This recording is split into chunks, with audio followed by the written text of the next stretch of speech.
Hello, everybody, and welcome, welcome, welcome. As you come in, please do say hello on the chat. Let us know your name and the country that you or place that you are joining us from.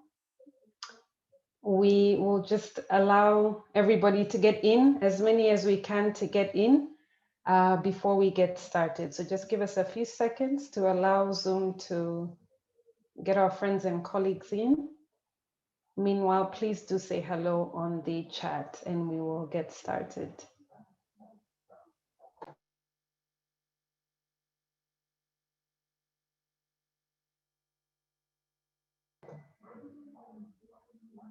Thank you for the post saying hello. Please do say hello and let us know where we're from, where you're coming from. Nepal and Nigeria leading in the hellos. Welcome. Thank you. Tunisia, Nigeria, welcome.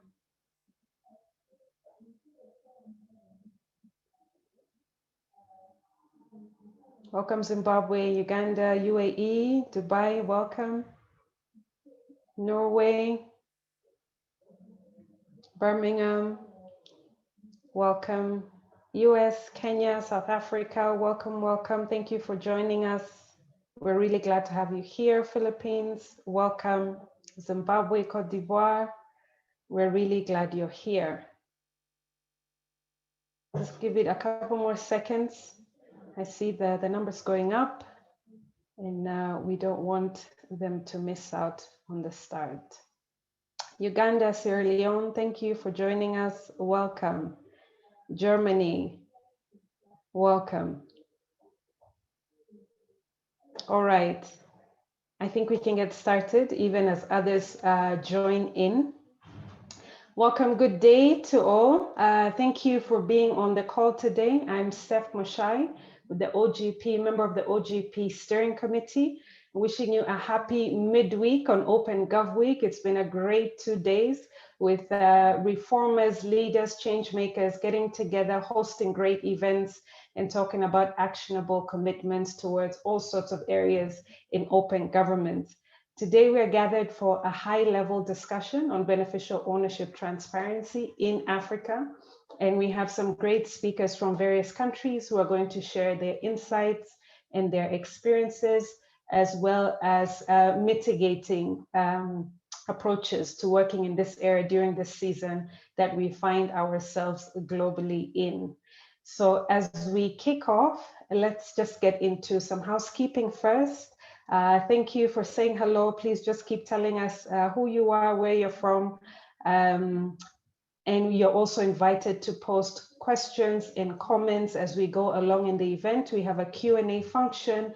Please post your questions and answers there and continue to just post your comments and thoughts in the chat box. And we will be taking a look at that as we go along.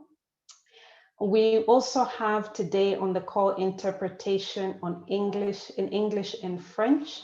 The chat box will have specific instructions for this. Please have a look and please do make a selection to make it easier for the translators. Even if you are in the main language that's been spoken, please make the selection to make it easier for the translators. And the instructions are now in the chat box for that. So have a look there. So thank you again. Let us kick off now. We have some great introductory remarks in videos from our hosts and our partners. And we want to start off with one of our hosts who is the Open Government Partnership. I turn your attention to the main screen to hear the opening remarks of the CEO of the OGP, Sanjay Pradhan. Warm hello and welcome to all of you. Our focus today on beneficial ownership transparency is of vital significance. It has been estimated that revenues lost to sub-Saharan Africa through anonymous shell companies exceeds the total amount of overseas development assistance to the region. The pandemic has further accelerated the imperative to tackle this problem. As African governments mobilized massive resources to tackle the healthcare emergency, corruption and fraud also proliferated in the delivery of life-saving PPEs or safety nets for vulnerable groups. This has often been driven by nefarious actors stealing precious resources, hiding behind anonymous shell companies. This year, as OGP members co-create 100+ action plans, we need to scale up reforms for beneficial ownership transparency to combat corruption, capture, and illicit financial flows. In Africa, Ghana, Kenya, Liberia, Nigeria, Senegal, Sierra Leone, and South Africa are among the countries that have committed to beneficial ownership transparency. Ghana's and Nigeria's journeys demonstrate how far we can go when we have strong coalitions of government and non-government reformers backed by sustained high-level political commitment. We call on African countries to join OGP's beneficial ownership leadership group, as Nigeria has done, to advance new global norms for free, open beneficial ownership data. As you co-create action plans, I encourage you to look at OGP and EITI as mutually reinforcing platforms. For instance, already 24 African governments have committed to beneficial ownership transparency in oil, gas, and mining to comply with the EITI standards. So let us seize on this momentum and join forces in this important gathering to advance new norms for beneficial ownership transparency to end anonymous shell companies. And in doing so, let us build back better democracy in service of citizens. Thank you very much. Helen Clark, recording for EITI. Thanks for inviting me to speak at this important event organised by the Open Government Partnership, the Extractive Industries Transparency Initiative, and Open Ownership. I've been a lifelong advocate of transparency and accountability.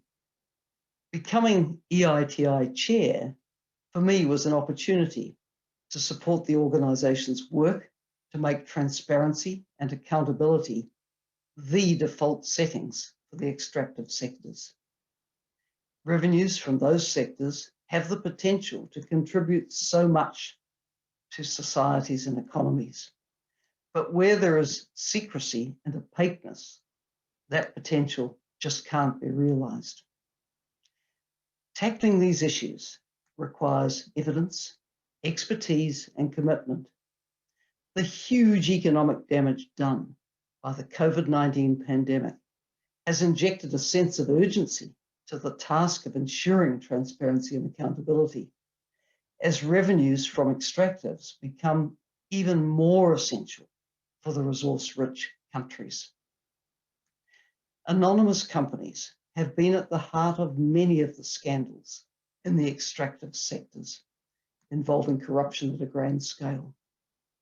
Such practices, enabled by hidden ownership structures, have caused, for example, many African countries to lose billions in revenue. According to the UN Conference on Trade and Development, UNCTAD, Africa loses about $88.6 billion a year in illicit capital flight. Half of those flows related to the extractive industries. Beneficial ownership transparency, therefore, is fundamental in the fight against both corruption and illicit financial flows. Being able to track ownership is the best weapon we have to equip government agencies and investigators to pursue the individuals behind illicit activities. Beneficial ownership transparency makes it much harder to hide money laundering, facilitate illicit financial flows, and evade tax. Disclosures in states like Colombia, Nigeria, Ukraine, and the United Kingdom demonstrate how ownership data can expose corruption risks and conflicts of interest. To quote Nigerian Vice President Osinbajo, in Africa, breaking the wall of secret corporate ownership is for us literally a matter of life and death. Those are strong words. A number of countries in Africa are now leading on implementation of beneficial ownership disclosure reform. And they include Ghana, Kenya, Liberia, Nigeria, Senegal, Sierra Leone, South Africa, and Zambia. The necessary legal frameworks are being developed, and several are establishing public registers.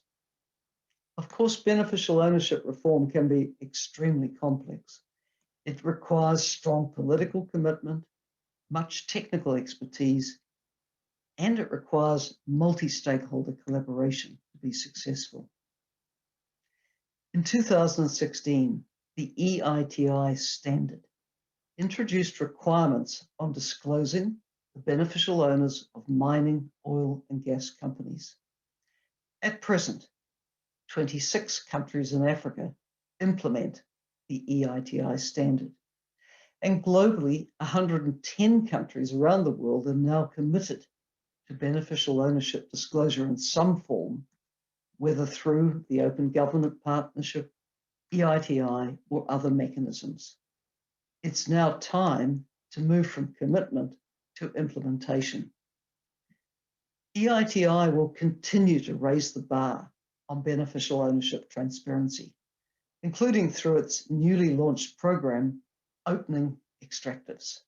It's a joint program with Open Ownership, and it will harness the expertise of organizations and partner countries to make beneficial ownership transparency the routine part of doing business. I look forward to further discussion on our collective roles in fighting corruption and to identifying ways in which we can work together towards a more transparent and accountable extractives sector.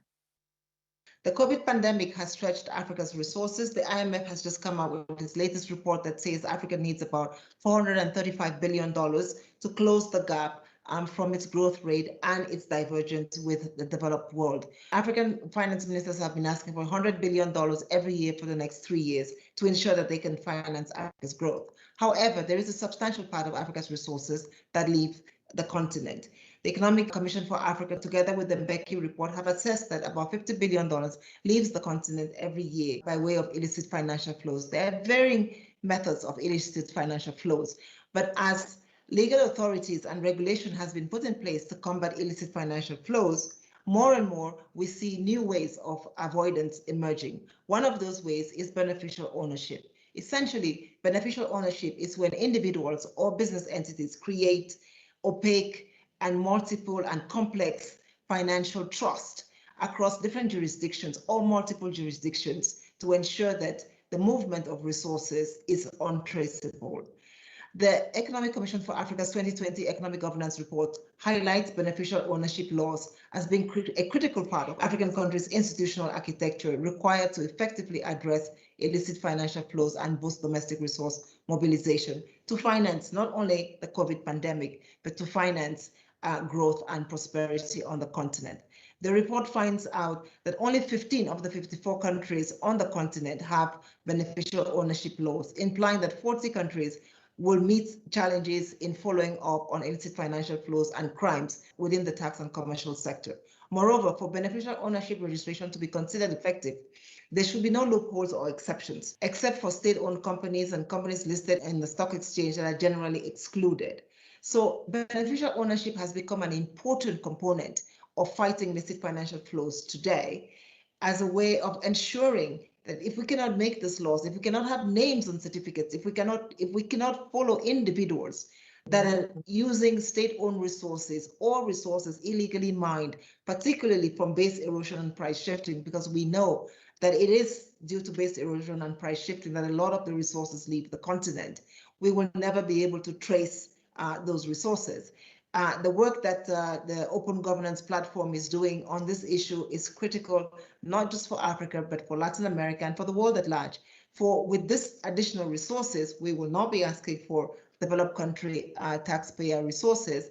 And Africa will be able, hopefully, in the near future, to go from 17% tax to GDP to something like 34% tax to GDP, meet the Sustainable Development Goals, and create jobs for its youth. Thank you.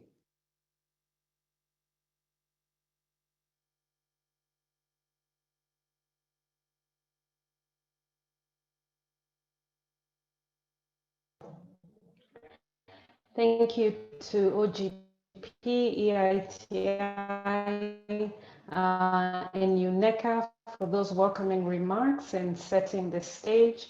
We will also be hearing, joining us, kindly see the instructions for interpretation in the chat.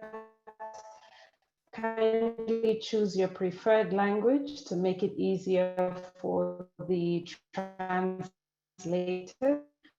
Special welcome to Robin, fellow OGP Steering Committee member, and to Honorable Zito Kabwe. Karibu.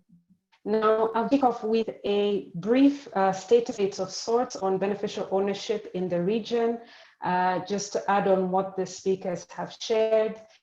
If you're new to the conversation or you're here to learn, beneficial ownership is really concerned with who ultimately controls or benefits from a company or other legal vehicles, such as a partnership, a foundation, and so on. This is critical and important because anonymity is widely used to enable illicit finances, money laundering, tax evasion, finance terrorist activities, and so on. With statistics and some of the other speakers as well, and statistics just really make the case for beneficial ownership, transparency, and magnitude of the need as well. So where are we at in terms of and they done so in two broad frameworks that require the disclosure and collection of beneficial ownership information. And the second area of progress is in establishing beneficial ownership registers. So let's get just a little granular on those without hopefully getting too technical. On the legal provisions, of course, we can't get into the whole scope of what makes a strong legal framework, but let me just highlight updates that touch on the importance of the definition of who a beneficial owner is and the importance of requiring that beneficial ownership information is collected from all legal vehicles and not just companies. On the definition of who a beneficial owner is, Botswana is an example of a definition that's doing particularly well. They do not specify, for example, a control threshold for someone to qualify as a beneficial owner. Whereas Ghana and Seychelles, for example, are examples of definition that do stipulate control thresholds. And there's a similar to the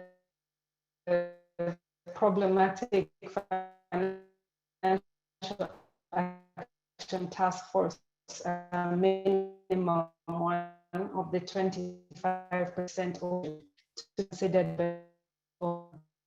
This means people can company to ensure that they have their TE under the 25%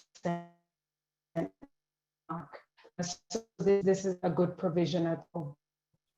On the important requirement for legal vehicle companies, most African countries for actions on or companies and other entities, viability and so on. This in Tunisia, for example, have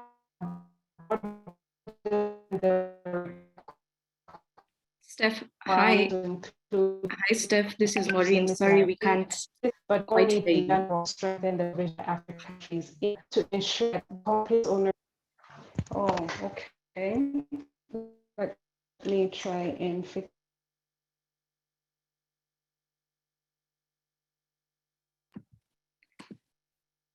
That's okay. As Steph gets her internet together, I think we all understand the challenges of that, I think, in Africa. We might want to start with some of our speakers who are already in the room. Maybe I start with my brother Alvin of the Tax Justice Network. Alvin, I think when it comes to matters illicit financial flows, when it comes to matters debt transparency, when it comes to matters development, I think the case can be made very strongly for beneficial ownership transparency, and would have wanted to hear from you, at least at this initial stage, why that would be. Thank you. Thank you very much, Maureen. And it's really unfortunate that Stefan is facing internet challenges, but I'll try to capitalize on that and steal her time with her permission. Of course, if she comes back, I'll of course be happy to hand over the floor. So let me first thank the OGP for the invitation and also recognize, I think, the important role that OGP has played in terms of providing a platform for policy actors to engage and pursue reforms in critical areas of governance, including the subject we have today around corporate transparency. To try and provide a brief context, what we noticed that in 2015, the high-level panel produced a report that showed that the continent is losing up to $50 billion annually as a result of activities, particularly by multinational companies, tax evasion, tax avoidance, among other harmful practices. This figure, unfortunately, is growing. The recent statistics, again, report from the UNCTAD puts now this figure at $89 billion annually. The momentum that was created at that time in terms of African countries committing to implement measures to curb illicit financial flows, the continent, we are seeing a lot of waning of this momentum. A big part of that being due to lack of political will. And I would like to locate the conversation we have today around the question of the priorities that African governments are giving to the issues of tackling illicit financial flows and particularly increasing or growing corporate transparency. It is estimated that over 60% of this outflow of resources from the continent, it can be attributed to commercial activities of unscrupulous multinational companies. This then underscores the importance of corporate transparency and the work around beneficial ownership as a critical plank in terms of measures to address illicit financial flows. Countries worldwide, of course, not only in Africa, are facing the growing problem of corruption, tax evasion, money laundering, and terrorism financing. It has been found globally that often it is registered companies that are used as instruments to hide the actual beneficial owner, as it has been said. Anonymous vehicles have been used over and over again to conceal the identity of the real persons who ultimately owns and controls the beneficial owners, and making it difficult to trace the origin of the funds, as well as lending some form of legitimacy and resemblance of legitimacy to those ill-gotten resources. What we have noticed that people who wish to escape the law use the opacity of legal vehicles available to across multiple secrecy jurisdictions to hide the identity and the true purpose of the activities and the source and the use of the funds and properties that are associated with these legal vehicles. What I think is really important here to underscore is that while at the conversation around beneficial ownership is seen from the national lens in terms of what national countries can be able to do at the national level to increase corporate transparency, we should not forget that this is a global phenomenon, particularly the role that secrecy jurisdictions play, who basically provide two things. They provide low taxation, but they provide secrecy and vehicles for illicit outflow of resources. According to a survey by the Stolen Asset Recovery Initiative, the so-called STAR initiative, corrupt politicians have been found to have used companies to obscure their identity in 70% of the cases that were investigated of grand corruption in the African continent. What this tells us is that when we talk of the lack of political will, then we are able to see that the association, that is, you can be able to link the connection of the political class vis-a-vis the lack of incentive to be able to provide more transparency when it comes to corporate ownership. Beneficial ownership, therefore, is a key tool in terms of increasing transparency and preserving the integrity of a country's financial sector. And here, I think, based on studies that TGN and in collaboration with other institutions we have carried out, there are a number of recommendations that have been put out in terms of what needs to be done to be able to to increase, to grow the level of corporate transparency within the continent. And some of these recommendations have been made by previous speakers, but I'll try to run through three key of them, which I think are critical. One, I think it's really, really important that when we talk of beneficial ownership, the information that is provided is publicly available to everyone. I think this cannot be emphasized enough. Ensuring that the public registry are publicly available to all key actors in the space is really, really important. The second, I think there's been said that for a criminal mind, they ask themselves three questions when they are thinking of breaking the law, of bypassing the law. They will ask themselves, will I get caught? The second question is, will I get punished? And the third question is, how severe is the punishment? And any positive response to any of these questions determines the actions of that particular criminal mind. Therefore, I think there is a need to ensure that the sanctions that have been put in place are punitive enough to ensure that they are acting as a deterrent. We have cases in different countries, examples that what Stephanie was starting to give in terms of the different examples of the legislation in different countries, that while those measures are in place, the mechanism, the deterrent measures that have been put in place are not deterrent enough to ensure that those laws are adopted to. Lastly, because of the time factor, I think it's really important to move away from political pronouncements to actual police legislation.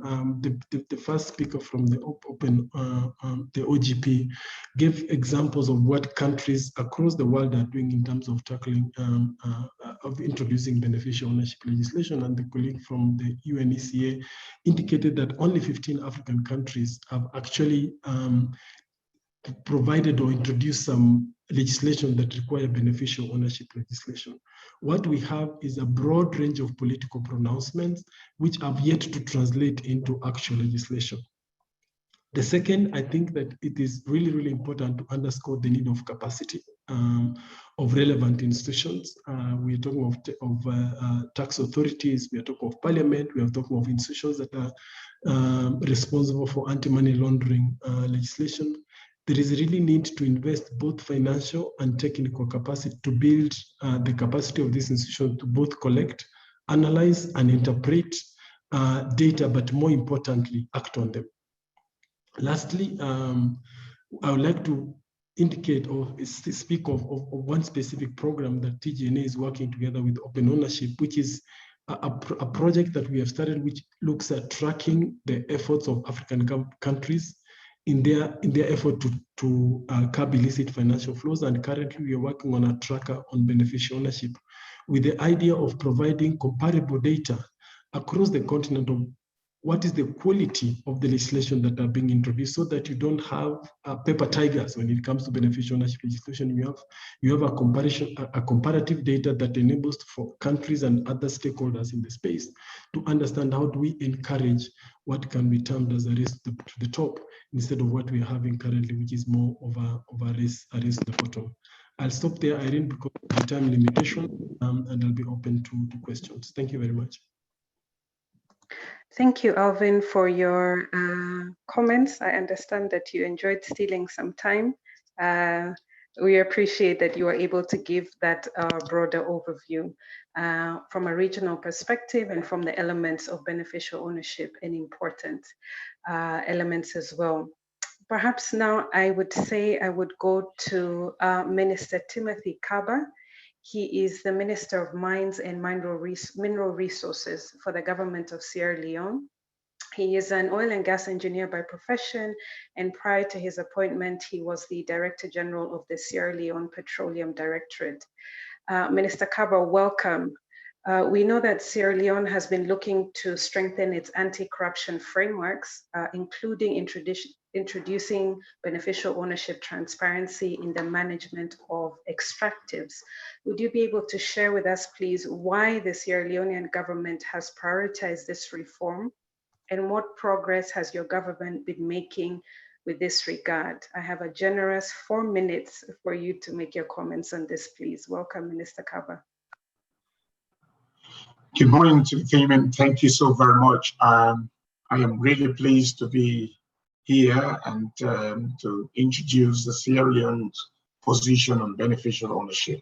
But I may as well apologize that maybe the Sierra Leone's presentation will be deferred to the next presentation, because I incidentally and unfortunately, this has coincided with cabinet meeting. So I have my senior director will be presenting on behalf of Sierra Leone shortly. He's trying to fix his technology and will be on the session in the next 5 minutes. My kind apology, it has coincided with government cabinet meeting. This is well understood. We appreciate you making the time to come and share your apologies. We will wait for your team member to get on as we maybe move to Ghana, and wish you a good meeting, Minister. Thank you. Thank you so very much. Daniel will join the team. Thank you. Thank you. Thank you so much. Let us head over to Ghana now. With us is Madam Jamina Owari. She is the Registrar General for the Government of Ghana. Together with a committee of experts, she was able to see through the passage of Ghana's Companies Act 2019, which provides for beneficial ownership registration, among other key interventions that she has been involved in towards ease of doing business in Ghana. Madam Jamina, welcome. Momentum around beneficial ownership transparency began to build up in Ghana after the then president made commitments at the UK Anti-Corruption Summit in 2016. And we know that Ghana has since built on the commitment to make giant strides, including developing the necessary legal instruments to establish a BO regime. And we know that the Registrar General's Department has recently developed its first digital beneficial ownership register, with plans underway to ensure a public register. As an implementer, we would be keen to hear from you kind of just the top challenge, the top enabler, and the top lesson that you are able to share with us today. Welcome, Madam Jamina. Thank you very much. On behalf of myself and my team of attorneys, we are most honored for this opportunity to share our experience, to share Ghana's experience and how far we've come. Now, as a department, we were initially pulled into this whole BO regime by our government, making a commitment in 2016 to provide for a beneficial ownership regime. And so right from the beginning, we had the commitment of the government to make sure that we get this thing through. And so we also made commitments with FATF, EITI, UNCAC, the Global Forum, and all these various bodies that, and these are the highest levels, we gave a commitment that will make sure there's a beneficial ownership regime in place. So quickly, committees were set up to consider what we should do to get it in place. And we made sure that updates from these committees were given to push the process through. We had an old Companies Act that had been with us for 56 years that had nothing to do with beneficial ownership. We were about to review it when EITI informed us that Ghana had made those commitments. And so Parliament quickly put a stop to the repeal of the first 1963 Act. And we did an amendment to that act in 2016, but that still did not qualify with the various provisions that we needed to put in place. And that's how come we passed the new Companies Act, which is Companies Act 2019, Act 992.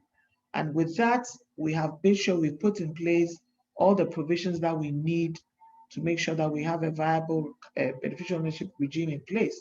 Now, government also was trumpeting at that time a zero tolerance for corruption. And we even had a vice president who led a documentary, and we aired this documentary all across the country. It featured the vice president, the minister of justice, the deputy minister of finance, heads of financial intelligence institutions, amongst others. And that is how come we launched the whole BO regime.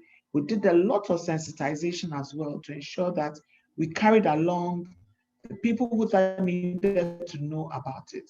And not only that, we made sure that government gave us the financial support to update our register or our legal register on legal owners to ensure we had a central beneficial ownership register in place.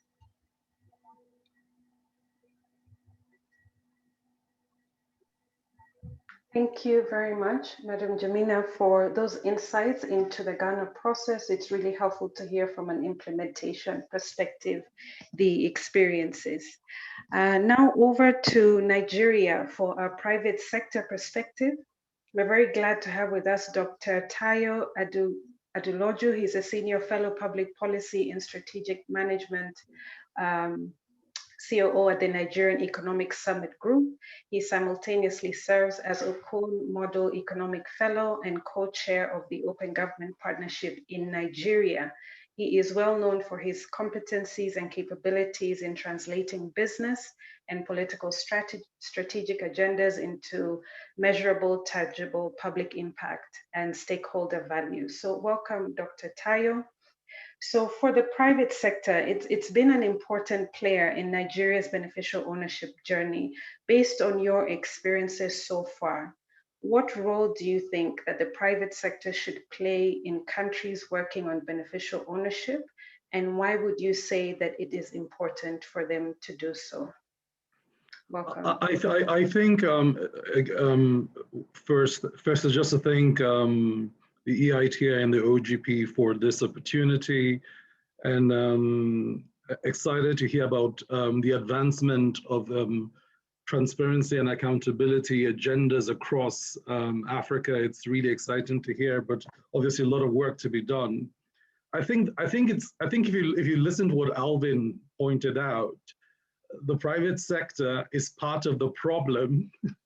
And therefore, I mean, the private sector has to be part of the solution. If illicit financial flows are basically facilitated 70% out from Africa by companies that we cannot track, by the opacity of those companies in terms of governance, in terms of disclosures of persons of significant control and persons of interest, then it means that the solution to the problem has to be a different type of private sector, what I like to call an open private sector, that views an open society approach as being a more viable approach in terms of a business case to sustainable economic growth and development. You know, I dare say that not only is IFFs outstripping ODA, IFFs are also outstripping direct foreign investment in many countries. And therefore, our approach has been to come to the table as partners that are signed on first to the broad OGP principles like Ghana. My sister was speaking, President Umaru Buhari signed on to the OGP principles of the UK Anti-Corruption Summit. Two commitments that Nigeria made at that summit was, one, to implement the open beneficiary commitment, but also to implement the OGP principles. Now, since then, the private sector has partnered and supported and worked closely with NEITI, the Nigerian Extractive Industries Initiative, to facilitate not just the roadmap which we delivered in December 2016, but to then ensure compliance. So on the EITI Open Beneficiary Register, already we've implemented the register in Nigeria. There were some constraints in the law, as several of the previous speakers had noted. The Cabba 1990 was very institutionally misaligned from the commitments on open beneficiary ownership. And so the private sector through the Nigerian Economic Summit Group, the Nigerian Bar Association section on business law, the National Assembly, NEITI in Nigeria, the Corporate Affairs Commission. We really built a coalition of reform actors, key members of civil society, CISLAC, some members of the Tax Justice Network in Nigeria, and a broader set of stakeholders within the OGP drove the legislative reform over the last, within the NAP, the first NAP, the now NAP 1. And it was last year in 2020 that a Cabba law that met the obligations of OGP and particularly open beneficiary commitments was signed into law by President Buhari. Now, since then, we have created a roadmap to implement with a task force that ensures that we are doing a full implementation of an open beneficiary register that is supported by a national data ecosystem that guarantees that the set of institutions that guarantee authentication and validation of data come together. Now, from the private sector point of view, we've brought to the table our expertise in data systems, our support. We actively supported capacity requirements for the drafting of the law. We brought the Bar Association, like I pointed, to provide the law side through the National Assembly Enabling Business Roundtable, which the Nigerian Economic Summit Group convenes with lawmakers and other stakeholders, so that we all were debating the prospects of the law. Of course, private sector had natural challenges with disclosures that the law was prescribing, because this now created a new set of risks or concerns. For example, concerns with privacy, concerns with competitiveness. Of course, you know, the private sector competes on proprietary information, how much should be out there, concerns of attack from security in terms of exposing certain persons. But we resolved all those conversations in the drafting process, and the private sector was in the room across the process with lawyers, with Institute of Chartered Secretaries and Administrators, like I said, to ensure that what we were doing together was dealing with a consensus approach and also the set of capabilities for complementing and contributing to this open beneficiary commitments and actions. We reviewed this week as part of the OGP week on Monday, the roadmap for the open beneficiary register with clear commitments from the private sector, civil society, and government on what we need to do to go from where we are to a register that meets the open data standards. Now, in line with open data standards, one of the things the private sector did was to work with government more broadly to say that we want an integrated register. So if you remember, the EITI commitment on the open beneficiary register came first. So by the time we were implementing our NAP 1 and going through the reform process with Cabba, NEITI had gone ahead to implement the EITI beneficiary register. Of course, it was limited by what the law, the Cabba law allowed. So now, NEITI and our CAC, our Corporate Affairs Commission, are now backward integrating the EITI register, the extractive sectors register, with the open beneficiary register for the country. So we have a single register that integrates all the data we need to see with mandatory compliance requirements as embedded in the law. And really, right now, the question is, we're walking through the roadmap to build the technology capability to make that happen. Some of the other things we're trying to integrate into our register is the linkages to the order portals that we have built as part of our open government commitment, the open contracting portal, which allows us to track, of course, the public procurement process side of transparency and accountability, the open budget portal, which allows us to track what is disbursed, the open treasury portal, which allows us to track disbursement against budget. The question is how do we integrate that so it allows us to seamlessly see? And so I think the argument here is simple. We recognize that there is no sustainable economic growth in Africa if private sector stays outside this conversation. We have therefore prescribed and agreed with a broad set of the private sector in Nigeria that accountability and transparency is the default business case for sustainable Nigeria, sustainable Africa, and really sustainable growth for most of the developing nations on the continent. We therefore think— Dr. Tayo, I just have one more minute for you, please, if that's all right. Apologies on interruption. Absolutely. So in closing, I think there is a tangible business case for political leaders to come along and to open up the conversation for business to see that open data systems does provide an important opportunity, particularly from an operating investment climate point of view in terms of the attractiveness and the ease of doing business. We've seen some of the open data systems create an environment that is actually an incentive for more business to come in than go out. Key constraints we need to overcome is the political will to get busy with implementation beyond the commitments.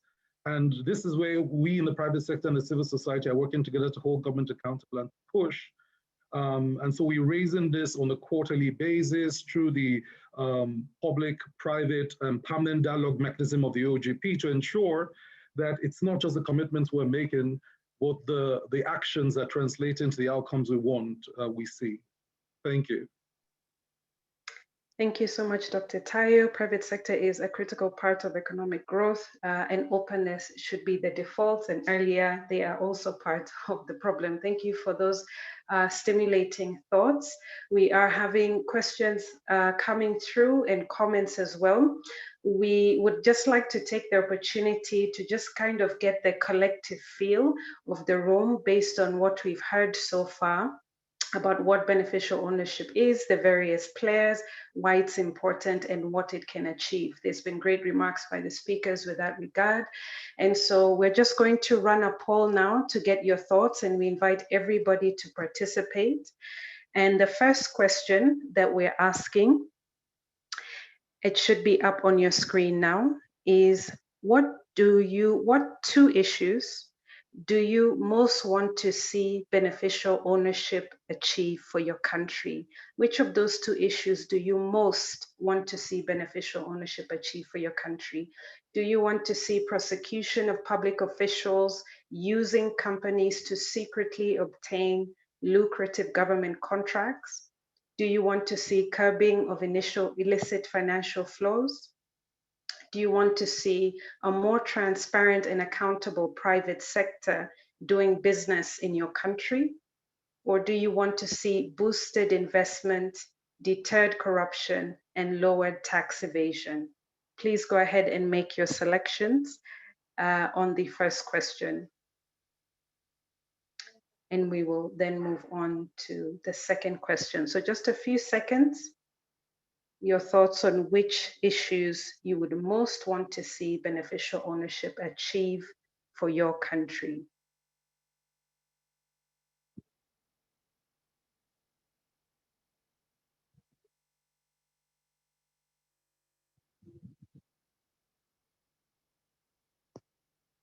Okay, and then we'll go to the second question now, which is what are the two main factors holding your country back from meaningful implementation of beneficial ownership? The two main factors holding your own country back in the region from meaningful implementation of beneficial ownership. Is it a low understanding of the concept of beneficial ownership or other lack of capacity?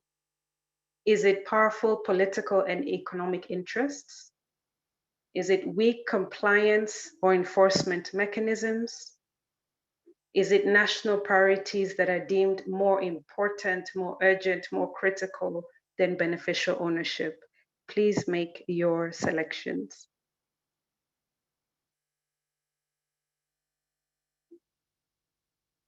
As we wait for the results, I hope that you're getting the answers in so that we have an idea of what it is we want to see as a result of all our discussions, all our engagements, and all our interventions from all parties, government, private sector, civil society, media, law enforcement, and so on and so forth.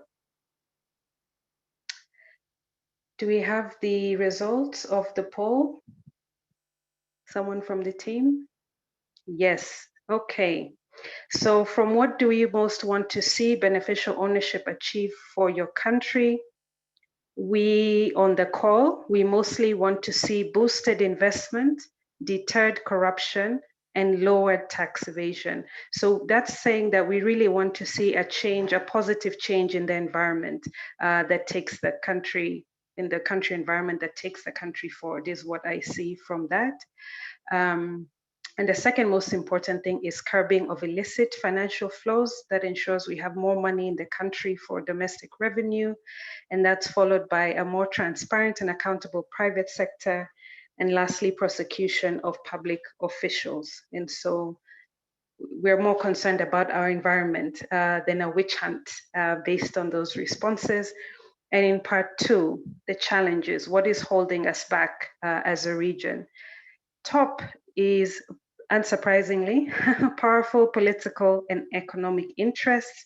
So it's really individuals and personal gain that we feel is holding back countries in the region. And that's closely followed by weak compliance enforcement mechanism. And this is a shared challenge across the region. And that's followed by low understanding of the concept. It's good to see that that's not a problem as such if it comes up number 3, according to our perception. And lastly, competing priorities. That's very useful for us and yourselves to just see where we are at as a region and take the temperature, and a good kickoff into our interactive session. We want to now invite consideration of the questions for the speakers. We have some questions that have come through on the Q&A. Let me just have a good, so one of the questions, which is to all panelists, from Ronald Busenge: how do you ensure compliance as opposed to enforcement in apprehending culprits? We'll put that to whichever speaker would like to take that up.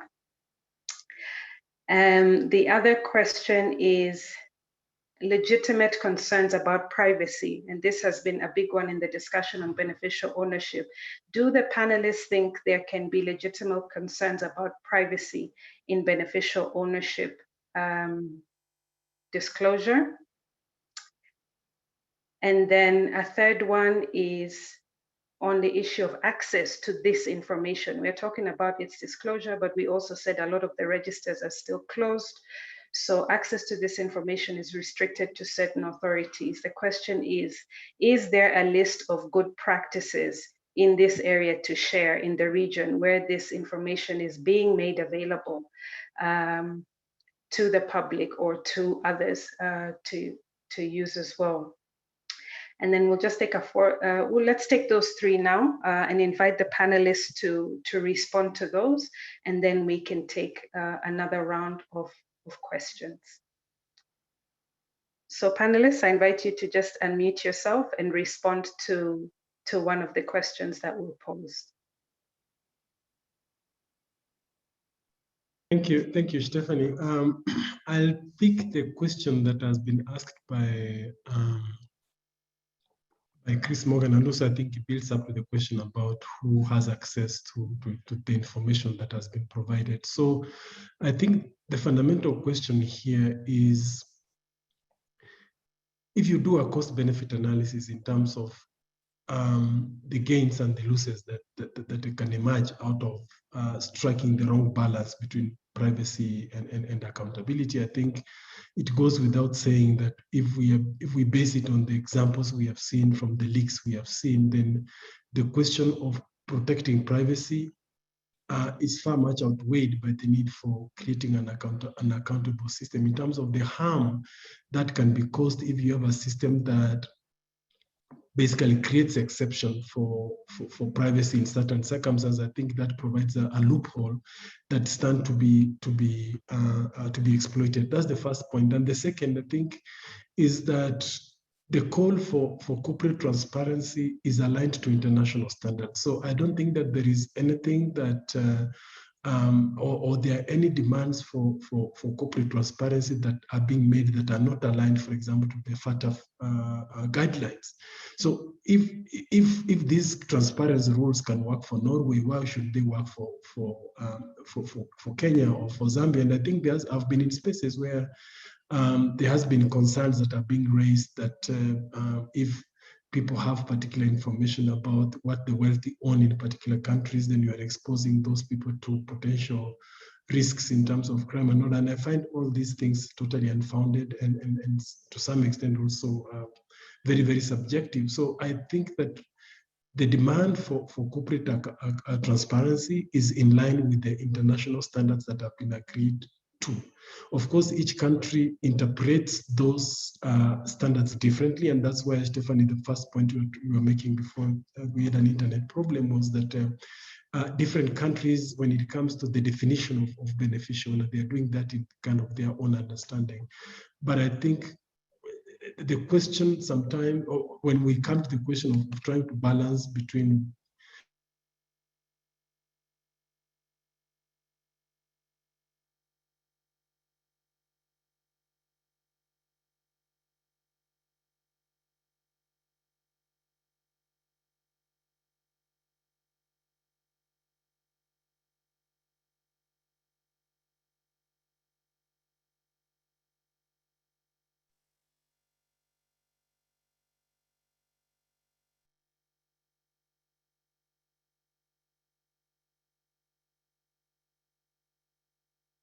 I think we've lost Alvin. I'm not sure if that's just on my end, but I think we have lost him.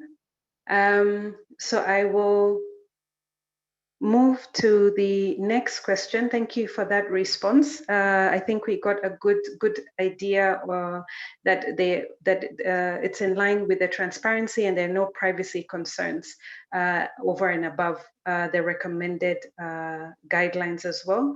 Dr. Tayo, I don't know if you want to weigh in on the privacy question from a private sector angle, please. Absolutely. I think the question about privacy, I think Alvin has already accentuated a key issue, is that globally these disclosures are happening already, for example, in the extractive industries. So we're not asking people to do in Nigeria, for example, what isn't happening in the sector elsewhere.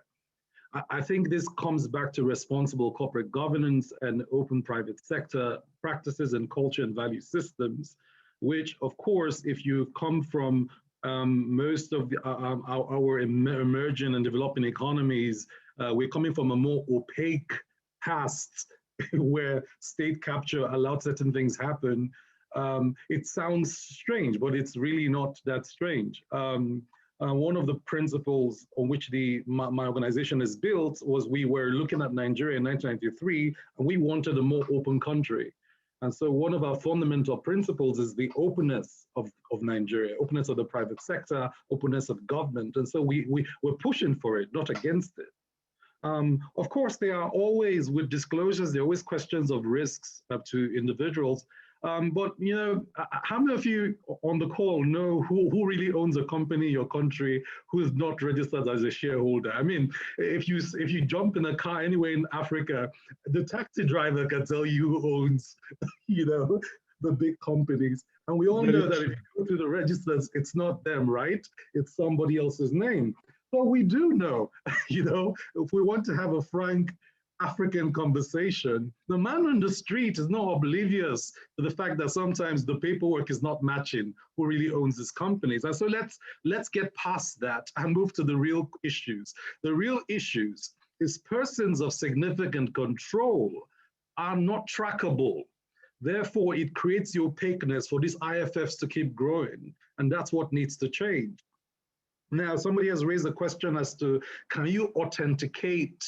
How do we authenticate and verify that information? What I say is, the first thing is let's commit all all entities to make mandatory disclosures first. Let's get past that milestone. Then comes the question as to whether they have lied to government, right, or to the register. That second question then goes into the verification component, and the verification requires several stakeholders that control national data to provide authentication. So for example, in Nigeria, that will be a combination of, for example, the Financial Intelligence Unit, the Central Bank, the Bureau of Public Procurement. There's a set of entities that pull that data together to create the process for authentication. So in Nigeria, we have a task force now that is building the process of authenticating the data. And let's not kid ourselves. The first set of disclosures may not be all we want to see. People may still lie to us, right? But if large chunks of money is leaving the corporate account to individual accounts, okay, an audit can pretty much tell you that a person of significant control exists elsewhere. And this is where I spoke about the need for certain national data ecosystems to come together to create the process for authentication and verification. I think when we therefore discuss the question of privacy, we're not discussing privacy that is unique. Chris, the other thing you pointed out to is when we discuss open beneficiary commitment, it is an open register. If it's a closed register, it has not yet complied with the open beneficiary protocols and commitments to which we are committing to. We are committing to an open register that citizens can view. In Nigeria, for example, our first leg of implementation, because we're still building the digital system, is all companies registered from 1st of January to date all have their open beneficiary data available, and you can view it for free today. The cleanup of the backlog of the databases is what is taking time on the old ones. But within this year, as they make their annual return filings this year, we will resolve the backlog as we now ask them to comply. One of the challenges we've had is to be able to resource the building of the register based on the open data system. We're hoping that will be done by December, according to the CAC and the NEITI. But it's not an open register. It's not an open beneficiary commitment if it's a closed register, and it's not an open beneficiary commitment if it is if it's left as voluntary. Because of our history in Africa, mandatory compliance is essential to make real progress, and we really need political actors to put their weight behind that. Thank you. Dr. Tayo, if I can just pick up on a point ago and just bring in Madam Jamina on the question of the openness of the information and who's able to access. There was a question on, are there good examples of accessing this information? And, you know, if not, are we achieving the purpose of transparency with collecting the information but keeping it closed? Madam Jamina, your thoughts, please. Well, I can say for a fact that Ghana's central register is not closed. You can have access to the beneficial ownership data when you request for it from our offices. The second deployment of the register, the software developers have completed it. And so very soon you can request for that data from our portal. But for a fact, the Financial Intelligence Unit, they have a direct link to our database through the GoAML. And so they have access to the data. They don't need to, it is free. It's when it comes to the public, they can get the data if they request for it from us, but that one you pay a little fee. So basically all competent authorities have access through the FIC's electronic system known as the GoML, and they can have that data free and instantly if they request it. That is what it is with us. So, and we have legislation that backs that. The Companies Act requires us to give that access to competent authorities and the general public, unhindered, except that with the general public, as I said, some would have to pay a little fee, but with competent authorities, it is free. That's what I have to say for Ghana. Thank you for those examples. I'm sure they are following clarifying questions, and please, a lot of the interaction on the chat box and the Q&A is good. Please keep responding to the comments, and to the panelists, feel free to respond live on the Q&A section to the questions by typing as we go along as well, because there are a lot of questions that may not make it to the floor. There's a part of this conversation that I think we haven't touched on, which I would like to pick on Ms. Zaida Manata, who is the head of the Secretariat at the Global Forum with the OECD. And just to ask Zaida, I'll start off with, there's a quote by Claudia Gastra, where she states in her book, "African corruption is only African as regards to its victims. Its perpetrators are institutions and individuals from across the globe who are willing to loot without conscience as they watch their offshore accounts grow." Basically, I would just like to hear from you, Ms. Zaida, how beneficial ownership transparency can facilitate information sharing across jurisdictions to address transnational risks and strengthen revenue mobilization. Well, thank you. Thank you very much for having me, and thank you for the question. Beneficial ownership information is critical to assessing the taxpayer's liability. It is relevant to link the assets to a specific taxpayers, especially when the taxpayer is hiding behind the layers of corporate structures or legal arrangements, such as companies, partnership, trusts, etc. And in the global context, where the entities can be set up in different jurisdictions, this becomes even more important. And so for the authorities to be able to understand the transactions and identify who's behind the structures, having access to beneficial ownership information is critical. And this, of course, is directly linked to domestic resource mobilization. I would like to give you a couple of examples that I will draw from the Global Forum experience. The Global Forum is mandated to ensure the implementation of two standards: the standard of exchange of information on request and automatic exchange of information on financial accounts.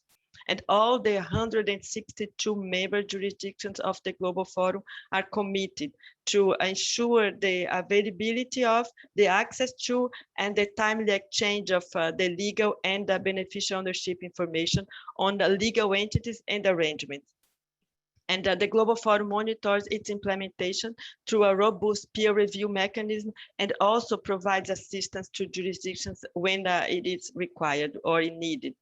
I must say that we consider that progress is impressive, and a couple of examples: over 300,000 exchange of information requests were sent to Global Forum members, and around 10 billion of euros was collected based on the information that was provided in response to these requests.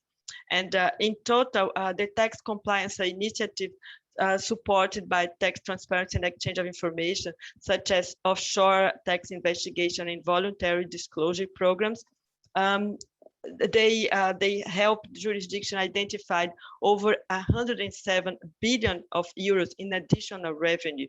And the intensification of the tax transparency and exchange of information implementation tends to change taxpayers' behavior. And the first studies show a correlation between the commencement of automatic exchange of information and in 2017 and 18, and the significant decrease around more than 20% in foreign-owned bank deposits and international financial centers, and increased deposits between non-IFCs.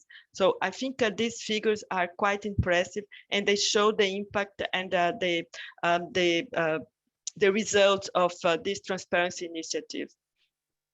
Thank you. Thank you so much for those comments. And just to continue on, just from the perspective of international and regional, I'll just call on Tom Townsend, who's the Executive Director of Open Ownership. What role do these global standards and commitments play in accelerating beneficial ownership reforms across Africa? Tom. Thanks, Maureen, and hello, everyone. These standards, whether it's the Financial Action Task Force or things that are coming from the G20 or the principles that Open Ownership themselves have created, they do play a really important role in moving the debate forward, but they are all set at different levels of ambition and are coming from different places politically.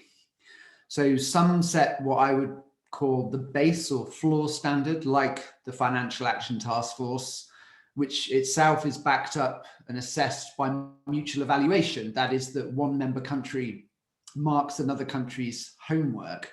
And it has taken monumental effort by governments and civil society and business to keep that standard moving in the right direction, ensuring that it gets incrementally more ambitious. And we expect to see small but important improvements to FATF Recommendation 24, which focuses on beneficial ownership later this year. Other standards like the G20 Anti-Corruption Working Group have set ambitious goals for the reforms around beneficial ownership. But let's be really clear, in those two cases, these standards are being set by a fairly small club of nations, arguably those whose economies probably benefit more from illicit financial flows than they actually lose from it. And that really isn't good enough. And the United Nations FACTI panel in particular has made that issue very clear and is really set up to provide an alternative set of voices in the international standards space around these and related issues. But really, many countries in Africa are building their own consensus on what reforms on beneficial ownership need to deliver for them. And it's our hope at Open Ownership that the principles that we've created and worked with many of you to develop can break down in detail what the specific aspects of good actually looks like to support real, valuable and useful implementation.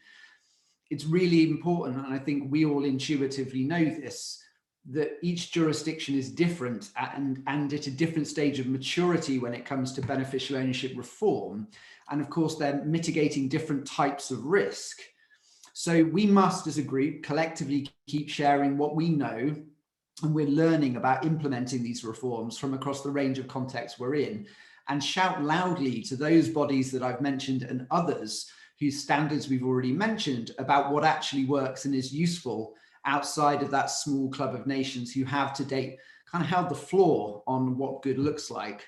So I'll just end by saying this, that standards matter and commitments matter too, but implementation matters a great deal more. So the work that I and others here in EITI have done in places like Nigeria and South Africa shows the need to keep raising awareness of what this issue means for different parts of government, civil society and business.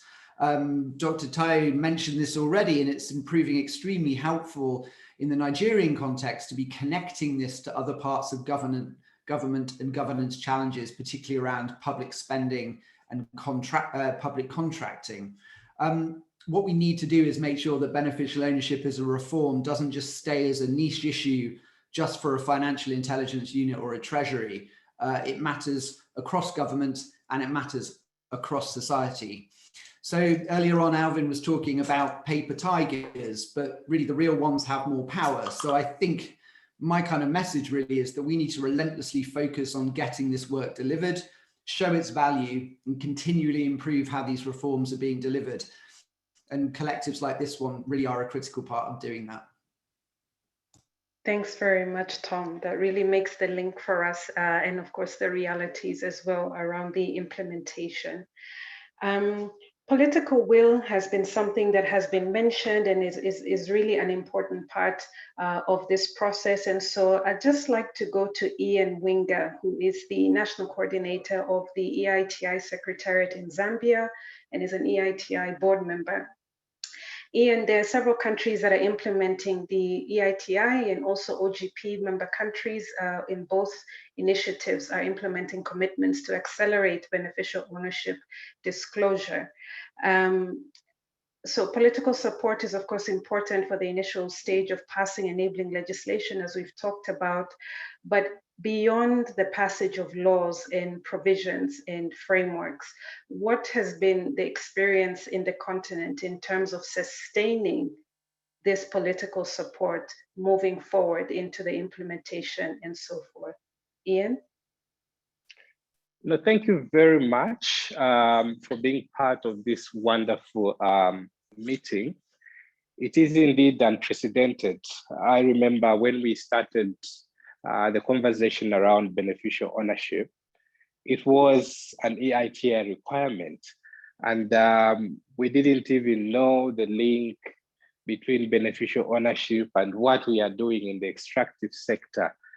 But I think over the years, and particularly post-Senegal, which was, I think, in 2018, we have seen a lot of momentum coming to the fore. A lot of you remember that. I think the initial push was around having a beneficial ownership roadmap for EITI implementing countries. Thereafter, there was a conversation around having legal instruments or legislation that can back that process. Interestingly enough, most of the countries actually managed to get their legal work in place. But I think the hamstring then kicked in terms of whither to from now. We have the laws, and in some countries, I must admit that even the authorities were not in full capacity of what the BO initiative is all about. And so it had to take a lot of support from the EITI secretariats, from the EITI International Secretariat, and also the board in each country to push for this agenda. And then the ball was bounced back to us to say, you've requested us to legislate this law. How do we implement it? And I think this is a very interesting time for us to profoundly reflect in terms of what are the practical steps that we need to take in Africa. We have the law, but the law is not enough. We need to move the law so that we begin to see the results of implementation. And this Ian, is going I have about 1.5 minutes before I have to cut you off. Apologies. I'm actually winding up. But just to mention that the role of what is known as the multi-stakeholder groups in country is going to play a very leading role. And that is why for us, we are inviting such movements to support capacity within the various stakeholders. I'll leave it at that. I can go on and on, but excited to be part of the process. Thank you.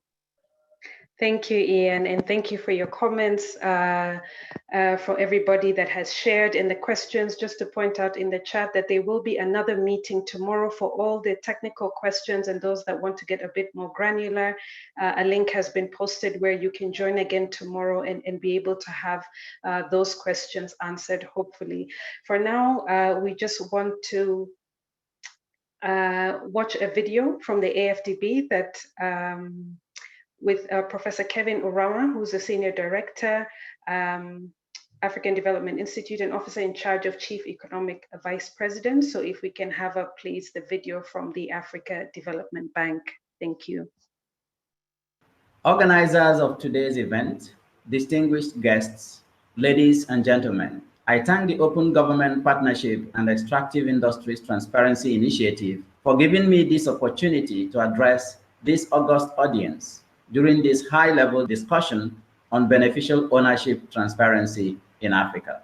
Poor governance, corruption, and lack of transparency are major problems that hinder economic and social development everywhere.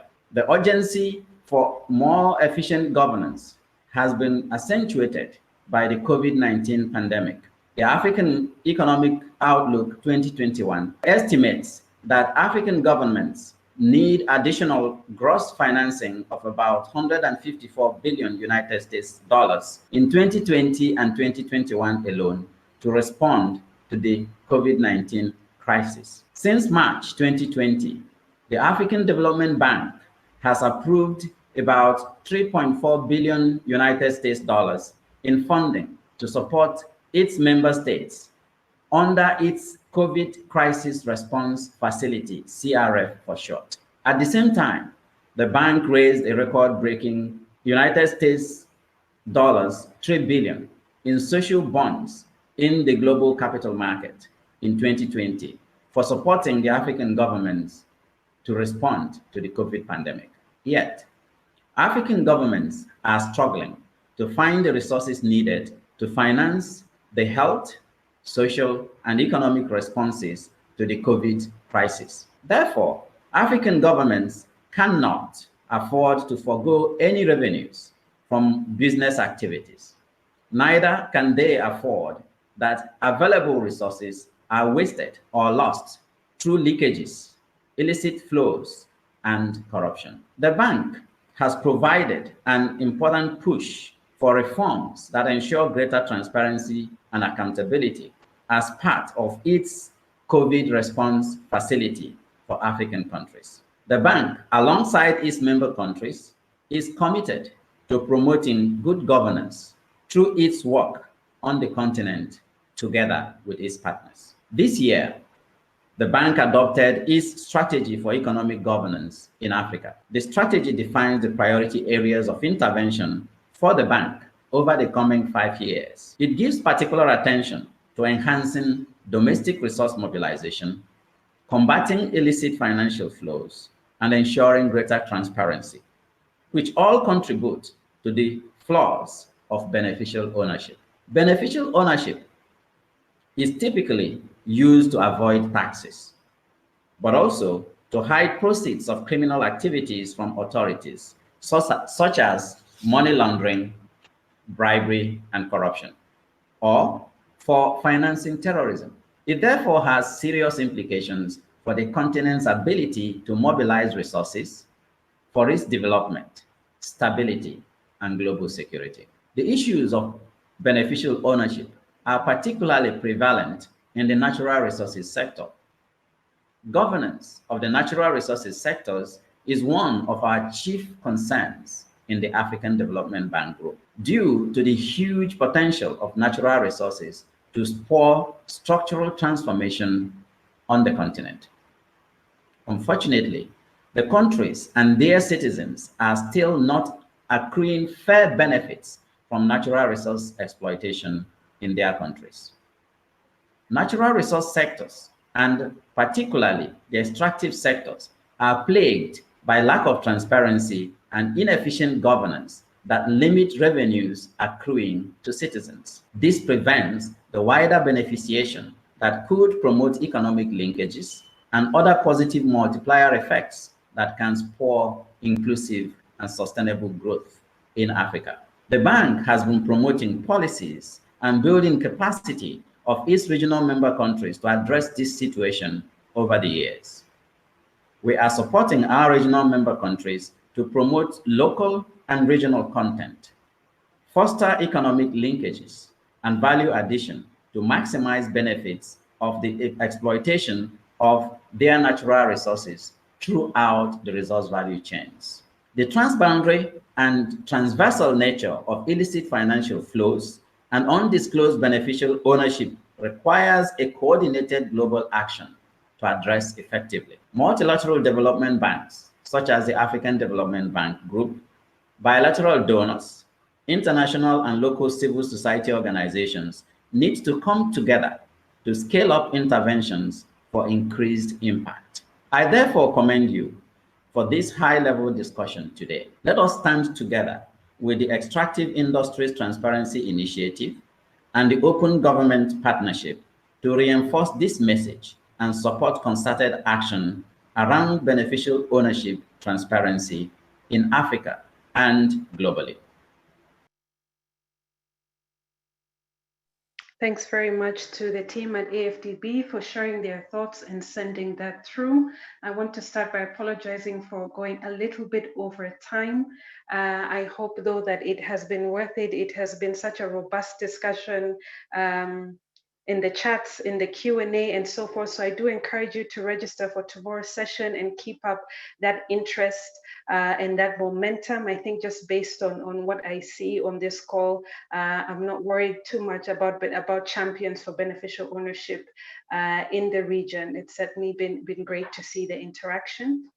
But before we go, I just want to give one or two sentences to our speakers, Alvin, Madam Jamina, and Dr. Tayo, just to tell us in closing remarks, not a summary of everything we've discussed, just one or two sentences saying, what is your commitment or invitation to those that have been in the meeting concerning beneficial ownership in light of all we've discussed? I'll begin with Alvin and move to Madam Jamina and close with Dr. Tayo. Alvin? Thank you. Thank you very much, Stephanie. I think for me, the really key message that we take out of this is, number one, I think that we need to translate political commitment to action. And for that to happen, there is need to build political pressure. And I liked very much the sentiments that were echoed by Tayo about this being a collaborative space and very much aligned to what OGP was created to do, creating a platform that enables the different actors to come into the table and push for reforms that cannot happen without the necessary effort of pushing and ensuring that we are translating political commitment to concrete legislative actions. Thank you, Alvin. Madam Jamina.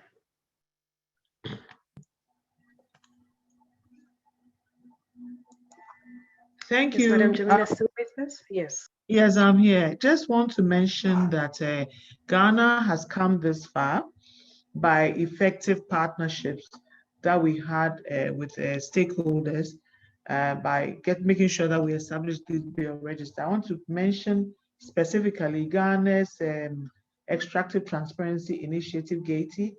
I want to mention the BOSS team. This is the Beneficial Ownership Strategic Support Team funded by DFID. They were instrumental in assisting us to have guidance notes, standard operating procedures, training manuals, sensitization, different groups. They helped to train us so that now we are training others. And this has helped Ghana come this far. We even helped us to understand thresholds, what it's all about. And so I want to leave a message that you cannot achieve, this beneficial ownership without those who already gone ahead of you, who have more knowledge about. They practically handheld us. They handheld us because we didn't have any knowledge about this. And that's how come today we're on this platform also sharing what we have done so far to bring Ghana thus far. Thank you. Thank you, Madam Jamina. Dr. Tayo. It's just to say that just like Madam Jamima has pointed out, that there's a lot of learning to do, and that learning is more easily done when we all come together. So I think implementation has to be premised on mobilizing the collective capacity of partners. And I have found the OGP space and the BO space to have very willing partners in supporting to build capability. I like the word she uses, a hand-holding process all the way. But together, mobilizing our collective capacity of civil society, private sector, and government, this is not impossible for Africa. It's very possible in our time that we will see an Africa that is open, that is transparent, and that delivers the results in terms of sustainable governance and economic development that people want to see. And beneficial ownership is one big part of making that happen. Thank you so much. Thank you to our panelists for just bringing their rich experiences, implementation, and thought leadership to this topic. Thank you so much to Ian, Ms. Zayda, and Tom as well. and to the team that put this together at the Open Government Partnership and at the EITI. We're thankful to everyone, and most importantly for all of you who made this event so robust. We're so great to see all your knowledge, your comments, and your contributions. Again, a kind invitation to join us again tomorrow and continue to engage with the broader Open Government Week activities as we come midway and go towards the end. So thank you very much as we end, wishing you a good rest of the day wherever you are, and hope to see you tomorrow. Thank you so much, and goodbye. Bye. Goodbye.